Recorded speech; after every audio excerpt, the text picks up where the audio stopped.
Do you know why people in Japan hike mountains at 70, while here at 62 people are afraid to go down the stairs? It's not genetics, it's not luck, and it's definitely not age. I'm going to tell you something doctors rarely say out loud. Most knee surgeries, including joint replacements, could have been avoided. Not because surgeons are bad, but because the damage began 8 to 10 years before a person felt the first pain. And during that time, it could have been stopped, with 5 changes. Today we'll go through all of them. But first, one question that will completely change how you look at your knees. Have you ever seen a sea sponge dry out? When it's wet, it's soft, elastic, and absorbs everything. When it's dry, it crumbles at the slightest touch. Your knee cartilage is that sponge, just a living one.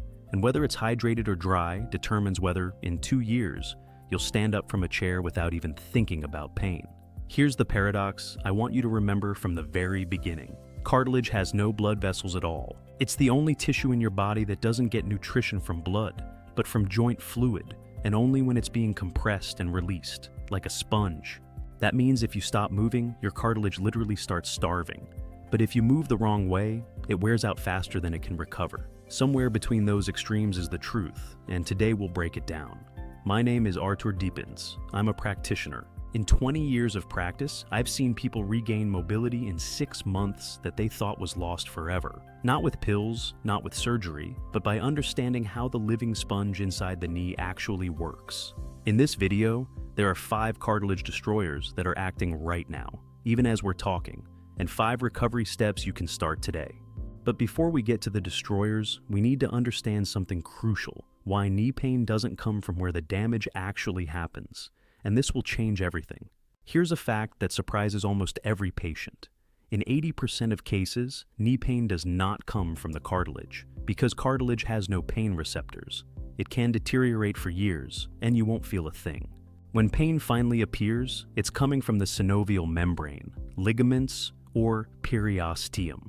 In other words, pain is a late signal, like an alarm that goes off not when the break-in starts, but when the thieves are already leaving. This means 2 important things. First, if your knee already hurts, the cartilage has likely lost a significant part of its thickness. I'm not saying this to scare you. I'm saying this so you understand. Waiting for it to go away on its own is not a strategy. It's more months of destruction.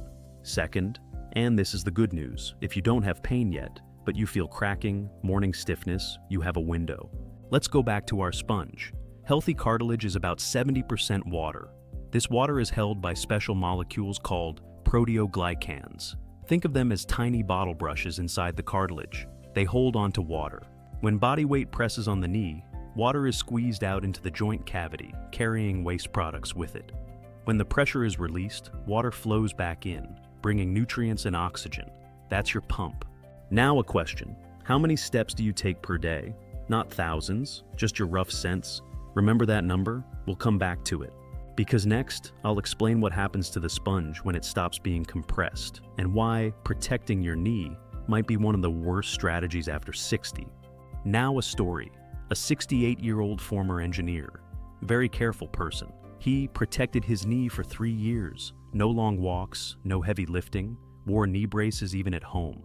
When he came to me, the x-ray showed a 40% loss of cartilage. Those 3 years, he was doing everything right. The problem is, the rules he followed were wrong. Now, let's talk about the 3 main enemies of your living sponge. Cartilage doesn't break down because of age. Age is just the background.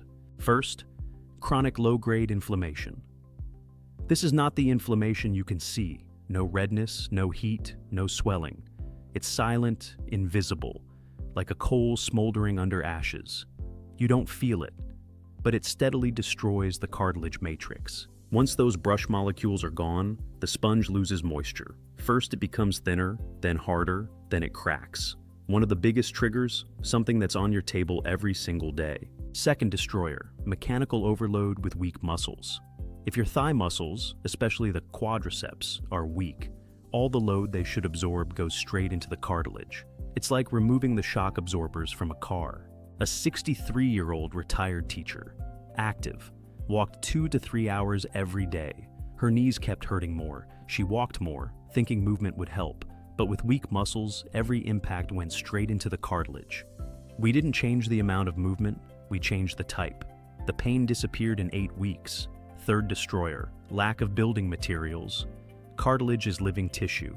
It renews itself, slowly but constantly. For that, it needs bricks, hydrolyzed collagen, chondroitin, vitamin D, magnesium.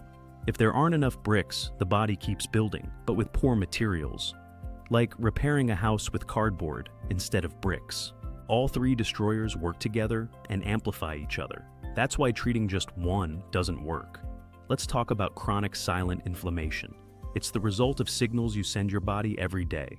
Let's start with food, the fastest lever. First trigger, sugar and high glycemic foods. 1 glass of soda raises inflammatory cytokines for 4 hours.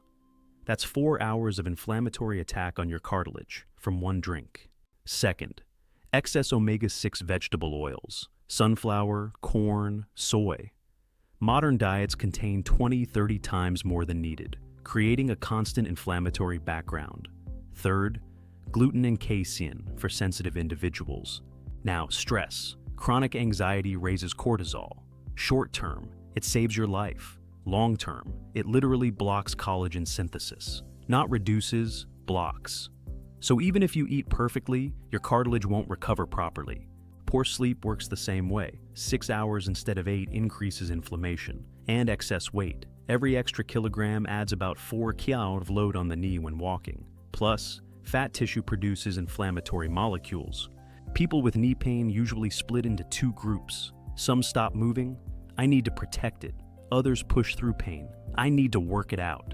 Both make it worse. The issue is not how much you move, but how. Your sponge needs rhythmic compression without impact. Ideal, walking on flat surfaces, swimming, cycling. What destroys it? Impact. Running on asphalt, jumping, deep squats on worn cartilage. Each impact multiplies pressure. Now, muscles. The quadriceps is your main shock absorber. Without it, your knee takes the hit. After 60, without strength training, this muscle loses about 1% per year. That's 10% in 10 years. But muscles can be rebuilt at any age. A 71-year-old former military man came in with knee pain. He had always been active, but never trained that specific muscle group. After 3 months of targeted exercises, he said, "My knees feel completely different." Now the third factor, nutrients. Vitamin D, about 70% of people over 55 are deficient. It regulates inflammation and cartilage repair. Magnesium, involved in over 300 reactions, helps collagen production and reduces inflammation. Omega-3 improves joint fluid quality. Fish 2-3 times per week minimum. Collagen. You need hydrolyzed type 2 collagen, at least 10 daily with vitamin C. Without vitamin C, absorption drops drastically. This is chemistry. Now strategy. Morning. Water with apple cider vinegar. Breakfast. Protein. Eggs, cottage cheese, fish. Midday, fatty fish. Turmeric with black pepper. Evening, magnesium glycinate. Vitamin D with fats. Minimum timeline, 3 months. 8 exercises, no impact. Quadriceps tension, lying, straight leg raises, wall sit. Intentional walking, 15 minutes daily. These are safe even during flare-ups. You'll feel results in 4 to 6 weeks. Swimming, cycling, hamstring stretching. Stairs, up only, elevator down. Avoid deep squats, running on asphalt, jumping, pain during movement. Feed the sponge. Now 3 amplifiers. Sleep. Deep sleep equals growth. Hormone equals collagen repair. Cold exposure reduces inflammation, 30s cold shower. Posture affects load distribution constantly. And one more, every 40-50 minutes of sitting, stand up, move for 2 minutes. Feed the sponge. Now the conclusion. Remember the question about Japan? Now you know the answer. It's not genetics, it's not luck. It's the sponge inside your knee, hydrated or dry, fed or starving, moving or frozen. 3 destroyers: inflammation, wrong movement, lack of nutrients. 3 solutions. Now imagine, 6 months from now, you get out of bed, no pause. Walk to the kitchen, no thought about your knees. Go downstairs, and only notice it because it used to be hard. That's biology. if you give it the right conditions. Remember one phrase: the sponge lives when it's fed, moved, and allowed to recover. Everything else is details. If this video gave you something new, hit like. Subscribe if you want to keep understanding your body. I'm Dr. Deepins. See you in the next episode.